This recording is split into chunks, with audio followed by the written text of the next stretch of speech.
You are Locked On Texas Tech, your daily podcast on the Texas Tech Red Raiders. Part of the Locked On Podcast Network, your team every day. Great to be with you again on Locked On Texas Tech on the Locked On Podcast Network, your team every day, always free and available on YouTube or anywhere you get podcasts. And thanks as always for making us your first listen. Today's episode brought to you by FanDuel. New customers can place a $5 bet, and you're going to get started with $150 in bonus bets if the first $5 bet hits. So visit FanDuel.com to get started with the only Chris Level.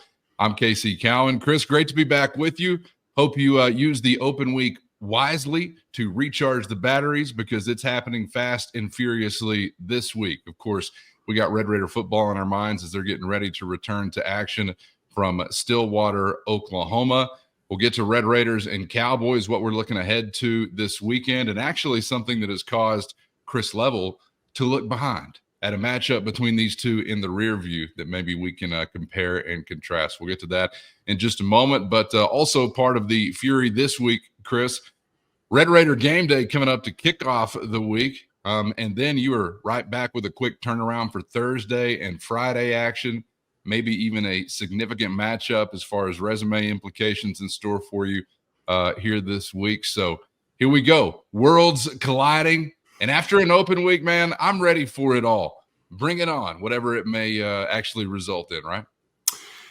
Yeah, and as I obviously we do have basketball tonight, but as I watched and consumed a weekend's worth of football, especially in the Big 12 Conference, your season has just been an interesting one, obviously, because you're maybe going to look back here and say that Arizona State that win over the Sun Devils was maybe your best win of the year. I mean, yeah. Holy cow! And somebody knew something in Vegas about the Jayhawks going to Provo, Utah, to face the really good BYU Cougars at nighttime and all that. They had that one pegged. I think, Baylor, I guess they're just good. I mean, that's just all there is to it. I mean, they've been on a roll. They announced Dave Aranda is going to stay. And you look at West Virginia. How about this? I don't know what your thoughts are, but it's just weird. And I don't know if Neil's going to survive it. But the old Mountaineers who – and I was especially paying attention to this one just because the Mountaineers are still on your schedule. But – they've now lost 3 home games in a row in the league, and they've won 3 straight on the road in the league. So go figure. They've got UCF next week before they come to Lubbock. So we'll see. And Kansas State also having a very strange season. That Avery Johnson, this just in, he's not the Heisman candidate everybody wanted him to be back in the summertime. Anyway, with that, I'm ready for round ball tonight, and I just thought I'd just stuff rambling around in my head. Just week to week sport, man. You never know what to expect. That's right. That's right. Stanford getting a strange win over Tyler Shuck. I mean, Wisconsin and Oregon. I mean, Wisconsin is the best showing of the season, even though they still do come up short. It's college football, and it's more chaos to throw into the mix, right? Yeah, The playoff situation is going to be wild. If you had it on your bingo card that the BYU Arizona State game in mid-November was going to be for basically a spot in the Big 12 title game, raise your hand. But I just that's wild to me. And Colorado just keeps rolling. But the playoff race, the conference races, and all that, it's somewhat solidified in the Big 12 now that you're really just, I think, down to 3 teams. But SEC and the Big Ten and all that. It's going to be wild trying to figure out the ACC as well. But it makes it interesting, I guess. But I'm continue to be worried and focused on the Red Raiders as we look ahead to Stilly this weekend. But first comes a basketball game against an opponent. You ready for this? An opponent, the Golden Lions of Arkansas Pine Bluff. That is going to come in. I believe they're 1-4 on the season, and they have just played this past Saturday in San Antonio versus Incarnate Word in front of an announced attendance of 112 people. I think was the right that was on the box score. 112. And surprisingly high for that matchup, to be honest. And the Golden Lions would lose by 28 points to Incarnate Word. I think they might be in trouble tonight. I think they could. What, are you overlooking them? Chris. Yes, I am. You are. And honestly, that's what Grant and those kids must kind of fight, is that peeking ahead, the old peek ahead to St. Joe's and the trip to Brooklyn and getting to go to NYC there later this week with a couple of very important games that you can't get those games back. I mean, you've got to put your best foot forward in a 2-0 week this week, or in Brooklyn, I say a 2-0 week in Brooklyn trip. If I can spit it out, that would be very good for you. But you're going to face a team tonight, man. It's just down. They're just not very good. They are led by, interestingly enough, a kid named Christian Moore. He's about 5'11". He's, I think, their leading scorer. He's averaging about 12 or 13 a game. He played for Grant McCaslin at North Texas 2 years ago and was on that NIT team that won the NIT championship and shot 47% from three, but he's being asked to do a lot and doesn't have a lot around him there at Arkansas Pine Bluff. So anyway, that's what we've got going tonight. But again, you only get so many chances to see your guys. You're still working on your rotation and working guys back into the mix, and obviously with Elijah Hawkins and Christian Anderson. So yeah, I was going to say we've actually only got a chance to see our guys one time. Was last time around. That's not even all of them, but two prominent players, obviously, in those two. And it will be interesting. I guess one of the things, that's what you're looking at tonight is kind of continue to watch those guys kind of mesh their way into everything. Well, and does Grant switch up the starting lineup? Yeah, and I was going to ask you, why do you think one wasn't inserted to the starting lineup the first time out? He said after the game that, because if you looked at it, Christian Anderson played about 25 minutes and Elijah Hawkins played 15. I don't think they're ready to start Christian Anderson. I mean, I don't think that's the plan. I think Elijah Hawkins is going to be your starting point guard when all is said and done. But according to Grant after the game, Elijah Hawkins had not practiced near as much as Christian Anderson did.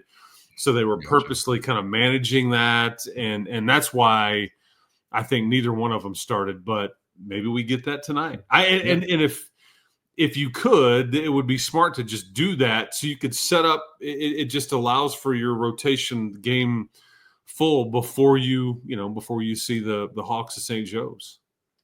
Yeah, I mean the remainder of the week really interesting. After you hopefully get past this one tonight, look beyond Pine Bluff at your own risk is all I can say. But I hope that Texas Tech is going to do away with the drama early like they did last time. I mean, it became kind of a snoozer a little earlier than anticipated against Wyoming. And so you're hoping to replicate that coming up with this one. But obviously, Chris, when you get back on the floor, you're in Brooklyn, you're in a totally different environment, really for the first time as a team this year. Going to be a lot to glean from this week. Hopefully a lot of wins just on the surface, but I think you got a chance to learn quite a bit about yourselves, and still some non-conference action remaining on the other side, of course, but won't be long before the Big 12 is here. Won't be long before that Dayton Fort Worth is here with the Aggies. So I think this is an important early season week as far as the development of your team and kind of gelling together as a roster, which, I mean, can't get around it, has been delayed because of the fact that you were missing those guys for the first couple of games. Yeah, Big 12 plays here on New Year's Eve. It's not, you're staring at Thanksgiving next week. Shout out to some green bean casserole and all the fixings there. Pie, we're big fans of that here on Lot. But yeah, it's not too far away before your Big 12 play in this deal. So that's why these games are valuable. And again, you're only going to get so many chances because if we're being honest, the way the numbers are going to work, playing this game tonight, it's nobody's intended consequence, but that's just the reality of it. At the beginning of the weekend, there's 333 teams playing Division I hoops, I think, and their net ranking, these Golden Lions that you'll see tonight, 328. So by virtue of just playing them, you could beat them by 300 points. It's going to like hurt your resume because you because you took the floor against them. So that's just how it goes.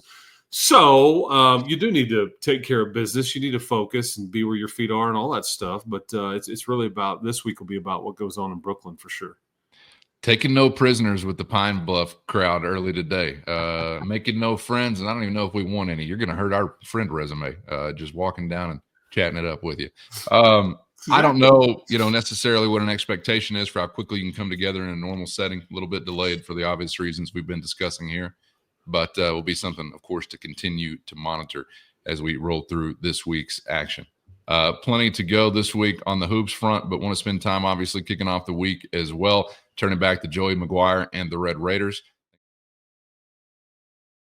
First, today's episode brought to you by 5 Hour Energy. Fixes tired fast. Whether you've got a long list of tasks at work or a bundle of DIY projects to tackle at home, take a 5 Hour Energy shot so you can cover everything with energy to spare. If you're like me, you've always got a lengthy list of things to get done around the house. So when you get your supplies for any project, don't forget the most essential one, a 5 Hour Energy shot. 5 Hour Energy shots give you the feeling of alertness and energy you need to get in the zone. And that's why 5 Hour Energy is the brand hardworking people like you have trusted for over 20 years to give them the alert, energized feeling they need to get through a busy and hectic day. And you always know where to find 5 Hour Energy shots, right at the cash register at nearly every convenience, drug, and grocery store nationwide. Even better, stock up on money-saving multi-packs to make sure you never run out of delicious, energizing 5 Hour Energy shots. And right now, if you go to 5hourenergy.com, that's the number 5hourenergy.com, and get some 5 Hour Energy today,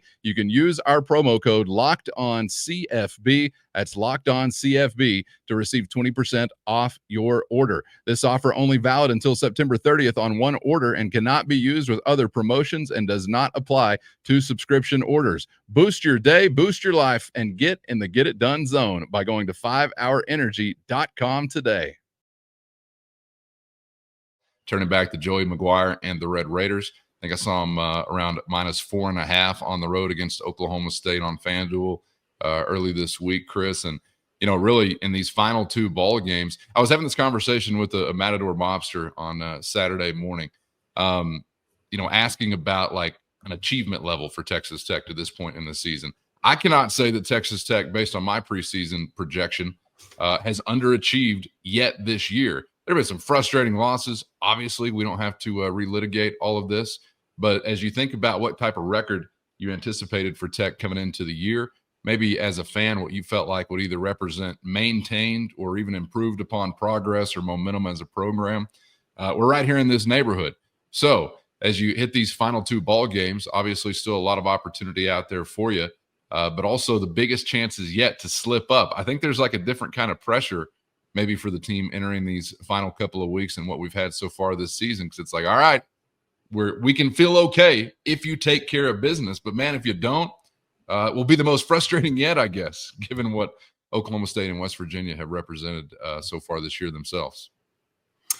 Yeah, this is it's a tricky one. I think it's interesting that the spread is so. I mean, this is a team that hadn't won a game in the Big 12, and yet you're favored to beat them by 4.5, as you said, at their place. And yeah, you need to do what you can to win these next 2 games. Okay, you may struggle for motivation. You may struggle for.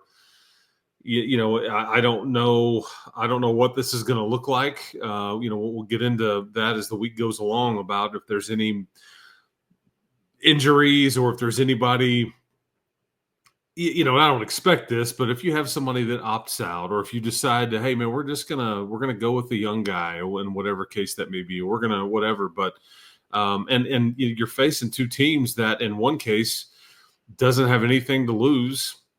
Mike Gundy's got all the job security in the world, and I don't think people are real happy with him right now. And then obviously West Virginia, and they may, be trying to win to try to save their head coach's job. So I don't know, but yeah, this will be a tricky one this weekend. But can I we would agree that we probably both have PTSD as a Tech alum, fan, whatever, right? Wouldn't you agree with that? Oh yeah, just name the bullet point on the calendar. Yeah. Give me a year, I'll give you some trauma. Yeah. So I've obviously had a lot of time to think about this particular matchup, and obviously I'm excited to go up to Stillwater. My daughter goes to school there, so I hadn't seen her in about 3.5 months, and she left in mid-August, so I'm excited about that. But it's not been the greatest place for Texas Tech fans or your football team. I remember, I want to say it was Bowman's first year. One of my favorite moments up there was it was Bowman's start. I think Cliff was still the head coach, I think, and gave a game ball to Tommy McVeigh, a guy that I think a lot of, a guy that got you Wes Welker and all that stuff. And he's got a lot of family that had ties to Oklahoma State. And it was just meaningful for him to go in from a Texas Tech standpoint and win that game.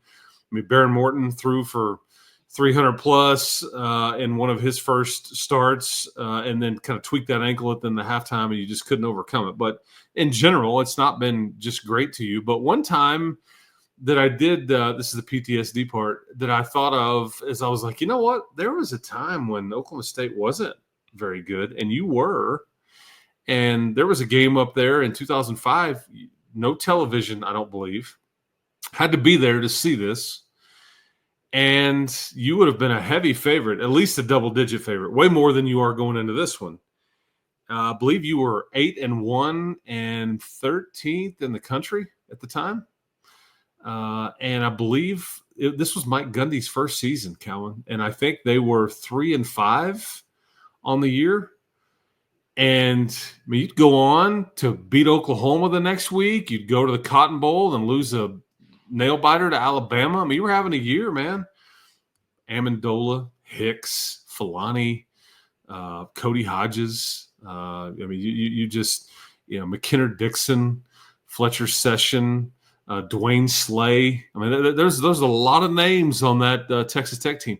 But for whatever reason, you went up to Stillwater and just kicked it around. And Torian Henderson ran for, let's see, Oklahoma State. I'm doing the math right here. Oklahoma State ran for 297 more yards that day than Torian Henderson did.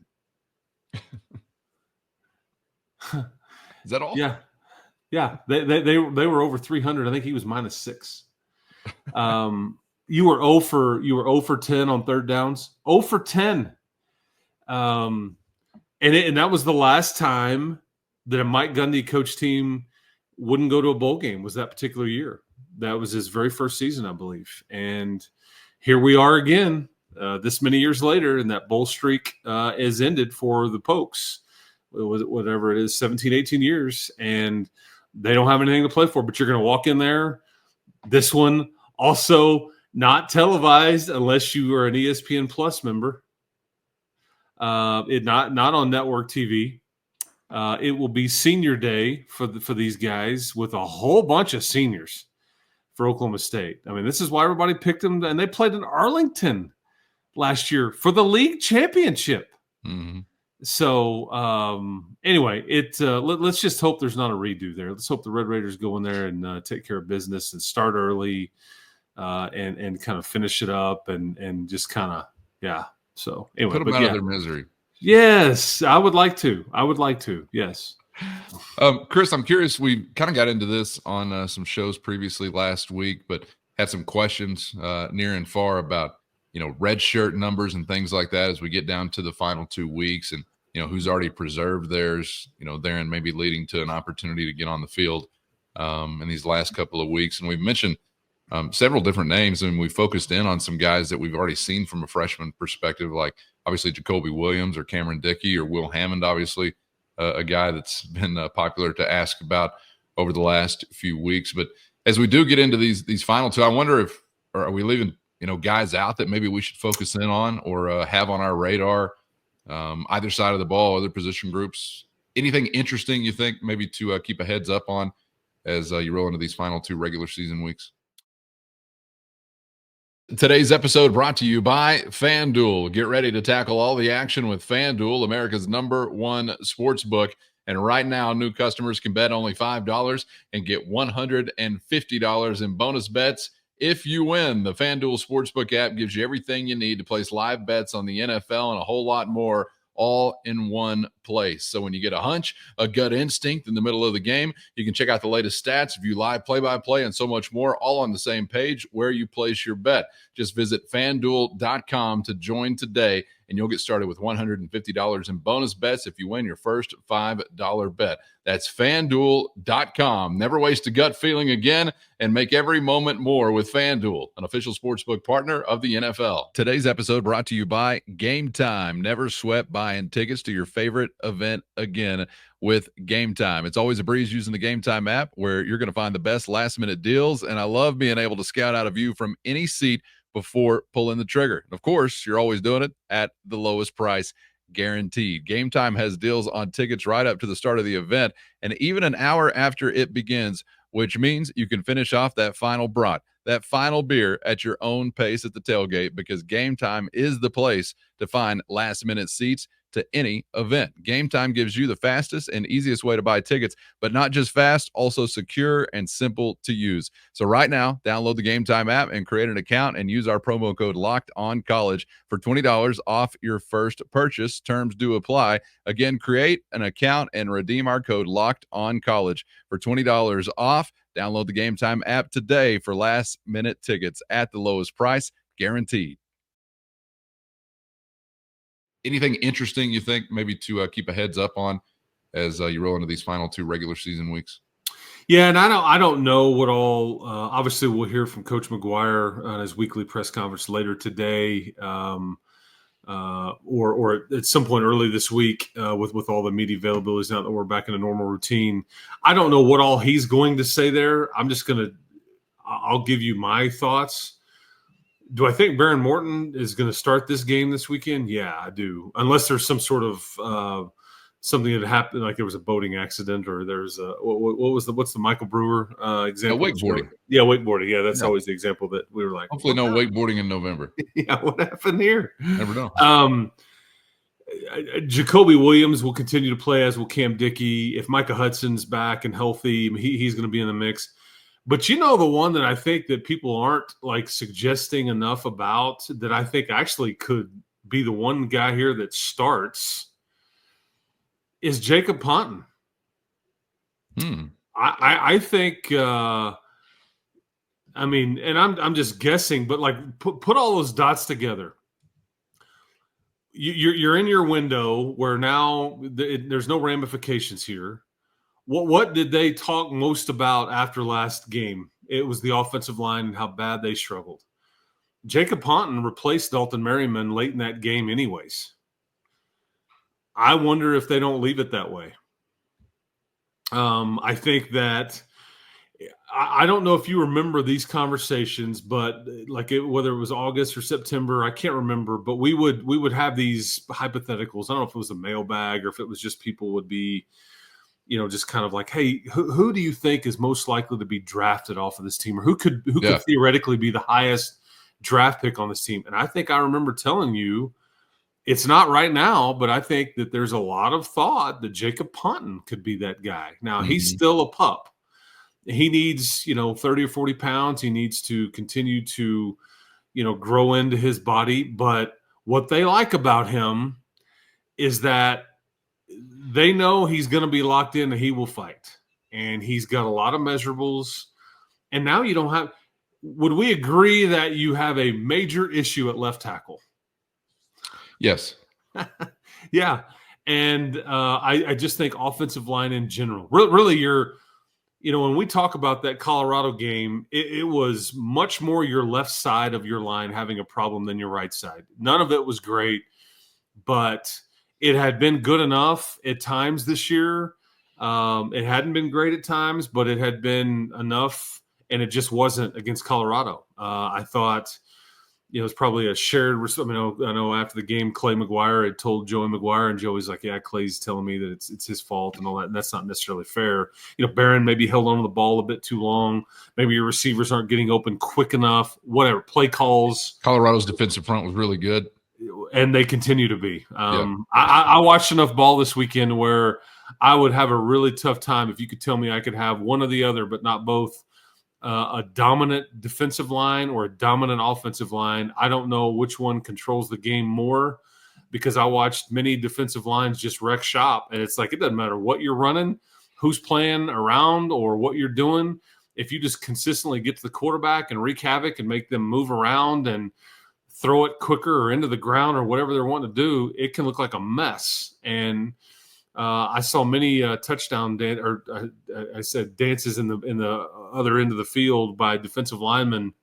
Had the hit in the home run. You got the sledgehammer. You got the guy putting his sword back in the deal. Yeah. You got all kinds of stuff with defensive linemen and edge guys just wreaking havoc. And so it'd be fun to be on that side of it. But I think maybe they already kind of tipped their hand a little bit. They already replaced Dalton Merriman with Jacob Ponton. So I guess to wrap up what I'm saying, I'm not going to be surprised if Jacob Ponton is your starting left tackle in Stillwater and back at home versus the Mountaineers. There's no ramifications. This is what it's about. I think we would agree. I mean, and I'm not trying to take a shot, but I don't know if it could be worse. And so use these, use this to get him going a little bit. Maybe create some experience for him and all those things. And again, I don't know what all this looks like. We can get into a million different positions, but that's one that's like we just hadn't touched on it in this way, but that's the easy one to me. And I think that they may have already kind of done that, and we just kind of didn't really notice because of everything else that was going on at the end of that Colorado game. And now we had a bye week and all those things. And I don't know if Joey will tell anybody that, or if Zach Kitley or whatever, if they decide to do that. It just may happen. But that's a freshman player that I think they may turn loose immediately in a fairly primary role. Wow, that's really interesting. Oklahoma State has not been a team that's generated much of a pass rush this year. West Virginia, probably better than average, but man, that's interesting to think about a freshman in that spot. Final 2 weeks of the regular season, if it comes to be. And, who knows? I guess it just represents the fact that the tinkering has continued all year long. Sometimes tinkering is maybe not the right word to describe it, because you've been forced into some of this stuff with injuries or whatever it may be as well. But the fluidity of the offensive line has remained in that state all year long. And Chris, I think you apply that descriptor to any season, that you probably weren't establishing much consistently as a team or doing anything special. Now, getting to a season that can be productive or a bowl game, fine, but that's not something we can be talking about in November and also simultaneously expecting it to have been, a special year, like one where you're contending, I would say, for a conference championship or something like that. It's just not going to be the case. So, man, that sets up an even more interesting offseason, and what was already going to be a really interesting one for that group if you have that type of change to wrap up the year. Well, and if you do, this is what these are the conversations you start to get into. At least this is the way my brain works. I'm always like, okay, it's like a butterfly effect. Okay, so if this were to if this were to take place, and you were to say, okay, Jacob, we're going to let you give it a go at left tackle the next 2 games, and I think theoretically you would probably love to start him out at right tackle, but we already know what Caleb Rogers has kind of said internally, and Joey and everybody that's talked about this publicly has said he just doesn't feel anywhere near as comfortable on the left side, so we're keeping him at right. Okay, so that's why the left tackle thing has been a bit of a turnstile. And you've had some injuries with Ty Buchanan and Dalton Merriman. But say you do decide to go with Ponton. I could totally understand it, but at that point, what do Merriman and Buchanan do with the portal window opening up in 2 or 3 weeks? Do they go, well, okay, I guess because somebody will take them. I mean, it's hard to find, power 4 offensive linemen with experience, but you're looking to solidify. You're looking to upgrade, to be better. So I don't know. There would be some potential. I say potential because there's no way to know, but there would be some potential ramifications if you were to push that button. Yeah, it's like if you know, and people may be okay with that. Like, hey, see you, Dalton, see you, Ty. I mean, I don't want that. I would hope that you keep guys and just add to it, so you've got legitimate competition, you've got insurance, you've got, it doesn't. You don't want to go like, okay, we're going to go buy the best left tackle we can, pay him a ton of money. What happens if he gets hurt in August? I mean, like you got to have somebody playing it, and you're going to need a right tackle too, obviously, because Caleb Rogers is going to graduate. It's like, well, I guess you could put Will Hammond in there, but what if Baron Morton is like, no, I'm not cool with that. I want Deuce, peace out. I mean, what it's all kinds of dynamics here that you could come into play with on trying to figure out like how to manage this situation, and you're trying to win the last 2 and all this stuff. So I just try to present all that because it's stuff that you have to think about, because it's certainly something that as they get around a conference table in the new South End Zone and they start having meetings and they start looking ahead, which I guarantee you they did in this bye week. They were out recruiting, but you start peeking ahead and looking at what your roster is going to look like. And we're going to have a ton of movement here. Everybody's going to. Yeah. These are the decisions hey, do we go ahead and take a look here? Or do we risk pissing somebody off? Do we, I don't know. And you just have to do what's best, and you have to do what's best big picture, but you're also, again, trying to do what's best for the right now too. Yeah, it's just the way of the college football world this time of year in this era. Oh, and also we would like to consider at some point what gives us the best chance to win the football game that's coming up on Saturday. So a few balls in the air to juggle, obviously, when you get to this point in the season. Great stuff as always, Chris. Hopefully, could be a really fun week. So going to think positively as we begin with one in the LBK on the hardwood, and then finish with a flourish with a lot of things happening as we get closer to and into the weekend. So make sure you're subscribing on YouTube or anywhere you get podcasts so you miss nothing this week. Chris, appreciate the time as always, man. Enjoyed it, and we'll see you for the next one. See you at the arena tonight, people. It should be a fun week. Back at it.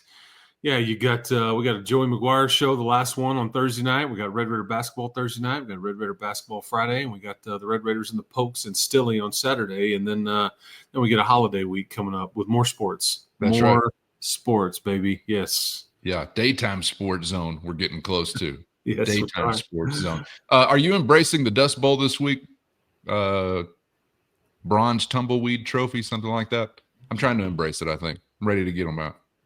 Oh, wait, hold on. Now you're gonna have to explain what you mean by this. Like Red Raiders and Cowboys, Tech and Oklahoma State. It's the Dust Bowl 2024 edition. Okay, this is what is this official, or is this just? We can make it official right now. Yeah, I did not understand that you didn't play these guys last year. By the way, that was one of the things when we were looking at the schedule matrix and all that bothered me. I'm glad to have them back on the schedule. Yeah, it needs to be every year. That's just the way. But they're theoretically, I guess, maybe the closest.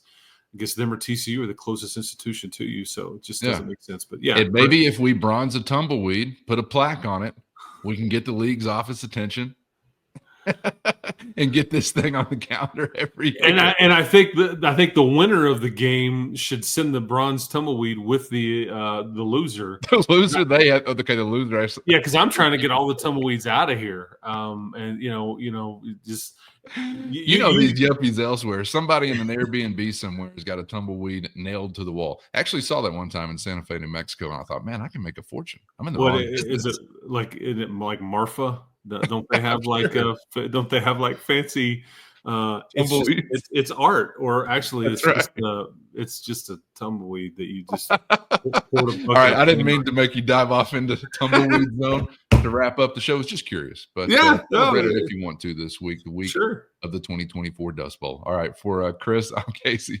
Thanks especially to those everydayers for being out there, getting busy in the YouTube comments. One of the best ways to help us grow the show. And of course, if you want to get busy communing, commenting, vibing, fellowshipping, with us directly. Hit the show notes for the Matador Mob link. That is your direct line to Chris and myself with one-on-one text straight to your phone. For Chris, I'm Casey. Thanks for the time as always. We hope to see you back for the next round on Locked On Texas Tech.